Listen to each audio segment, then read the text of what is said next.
बड़ा ताज्जुब होता है कि आप जानवरों का इस्तेमाल करते हैं। Actually, they are the special. दरअसल जानवरों से बेहतर ये काम कोई नहीं कर सकता, इसीलिए हम उन्हें काम पे लगाते हैं। वो कैसे? देखिए, गाय के बारे में तो हम सब जानते हैं, गाय दूध देती है, पर 4-5 बछड़े पैदा करने के बाद जब गाय दूध देना बंद कर देती है तो लोग समझते हैं कि गाय बेकार हो गई है। इसी तरह लोग कचरे को भी बेकार समझते हैं, पर माइनस और माइनस के मिलने पर ही प्लस बनता है। To minus always plus. बस इन दोनों चीजों को साथ में जोड़ने की जरूरत है। And every 4 hours we collect in the bulk इसलिए हम सब्जी मार्केट से हर 4 घंटे में बचा हुआ माल उठाते हैं। fruit mandis. So there's कुदरत ने हर चीज के लिए वक्त दिया है, अगर उस वक्त के अंदर आप सही इस्तेमाल कर ले तो वो चीज बेकार नहीं रहती, उसमें से कुछ काम की चीज निकलती है। resource. So the dry इसलिए हम अपने प्रोजेक्ट में गाय को अपॉइंट करते हैं, हर 35 किलो छिलकों के लिए एक गाय। उनका काम है इन सब्जियों के ताजे छिलकों को खाना, गोबर देना और फिर शेड में आराम करना, रिटायर्ड जिंदगी जीना।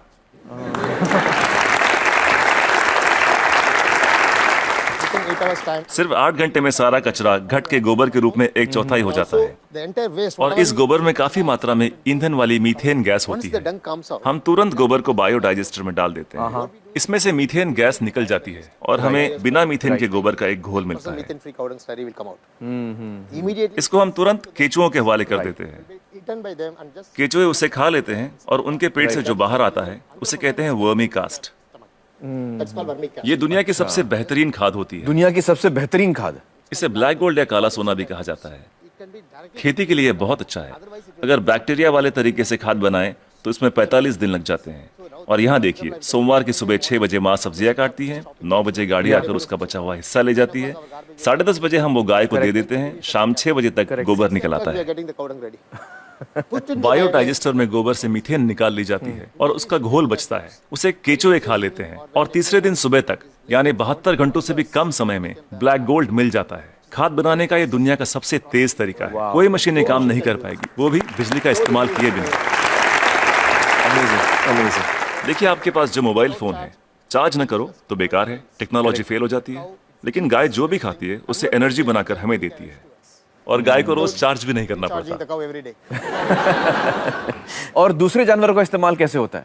मसलन मुर्गियां क्या करती हैं? There will be some जो सड़ी गली चीजें गाय को नहीं दे सकते उसे हम सीधा कॉम्पोस्ट पिट में डाल देते हैं, पर वहां उसमें मैगट्स पैदा हो जाते हैं। will come out. मैगट्स मतलब वो छोटे छोटे कीड़े। छोटे कीड़े, ये कीड़े मुर्गियों को बहुत पसंद हैं, चुन चुन के खा लेती हैं और बदले में अगले दिन सुबह बेहतरीन अंडे देती हैं। जो लोग कीड़ों को देखकर मुंह बनाते हैं वो अगली सुबह उन अंडों से बने ऑमलेट को बड़े मजे लेकर खाते हैं। No technology can do this. कोई टेक्नोलॉजी, कोई मशीन ये नहीं कर पाएगी। No machine in the world. दुनिया में ऐसी कोई मशीन नहीं बनी जो कीड़े खाए और अंडे दे। बिल्कुल ठीक, बिल्कुल ठीक। But the chickens will also लेकिन हर चीज में जहाँ कुछ खूबियां होती हैं वहाँ कुछ खामियां भी होती हैं। positive and negative. Okay. मुर्गियों के साथ एक परेशानी है, आप चाहे पूरा दिन उनसे काम ना लें, आराम करने दें, In the daytime, फिर भी वो रात को काम नहीं करेंगी। night time it never work. तो रात को कौन काम करता है? For that रात we को are हमें मेंढक को काम पर लगाना पड़ता है और वो सिर्फ नाइट ड्यूटी ही करते हैं।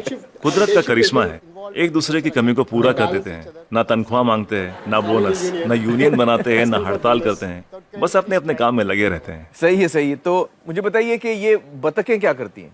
duck's favorite food. बतख का पसंदीदा खाना है मछलियाँ। अब मछली बाजार का कचरा म्यूनिसिपैलिटी के लिए सरदर्द होता है, पर वही मछलियाँ बतख के लिए दावत हैं। तो अगर आप हर 3 घंटे में मछली बाजार का कचरा उठा के बतखों को दे दे तो ये तुरंत हजम कर लेंगी। 15-20 मिनट में सब कुछ सफाचट, और कचरा अगले दिन बतखों के खूबसूरत अंडों में तब्दील हो जाएगा। The whole thing will be contained with beautiful eggs.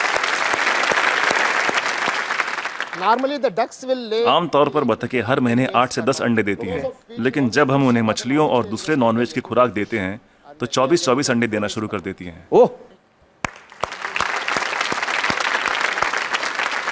and if I have 20 ducks then multiplied by yeah, we have हम हर 11 मादा पे एक नर बतख रखते हैं। duck on one male duck. why 11 female and 1 male? हमें तो अंडों से मतलब है, एक ही नर बतख काफी है। तो ये जानवर आपके लिए बहुत अहमियत रखते हैं। They are the people doing जी बिल्कुल, इनकी वजह से ही तो इतने बढ़िया नतीजे मिल रहे हैं। तो इस वक्त आप किसी प्रोजेक्ट पे काम कर रहे हैं? yeah, right now I'm working with Coimbatore. फिलहाल कोयम्बतूर में काम चल रहा है, डिस्ट्रिक्ट रूरल डेवलपमेंट एजेंसी के साथ। हम 10 ग्राम पंचायतों का काम संभाल रहे हैं जो एक म्यूनिसिपैलिटी के बराबर है। It's equal to one municipality. एक गांव में तो मैं समझ सकता हूं कि ये हो सकता है क्योंकि वहां पर छोटे पैमाने पे करना है, लेकिन अगर बड़े पैमाने पे करना है, जैसे किसी शहर में करना है, आपका जो तरीका ये मुमकिन है? बड़ी म्यूनिसिपैलिटियों की दिक्कत यह है कि शहरों में जगह कम होती है, पर हमें कचरे को 100 किलोमीटर दूर ले जाने की जरूरत नहीं। ये काम हर वार्ड में होना चाहिए। इसलिए डिसेंट्रलाइज मेथड अपनाना बहुत जरूरी है। छोटे छोटे स्तर पर करना चाहिए। Decentralise method. लोग हजारों टन कचरे से एक साथ निपटना चाहते हैं, पर ये सोच ही गलत है। अगर मैं आपको एक बड़ा कटहल दूं, तो आप उसे एक साथ एक बार में खा सकते हैं, लेकिन अगर उसके छोटे छोटे टुकड़े कर दें, तब खाना आसान हो जाएगा। इसलिए हर 2 किलोमीटर की रेडियस पे SLRM सेंटर होने चाहिए। SLRM सेंटर क्या होता है? Solid and liquid resource management centre. तो हर 2 किलोमीटर पे ये सेंटर होना चाहिए। जी, डिसेंट्रलाइजेशन एक कामयाब तरीका है। साथ ही कचरे को अलग अलग इकट्ठा करना भी बेहद जरूरी है। मिसाल के तौर पर सलून में से सिर्फ 6 तरीके का कचरा निकलता है।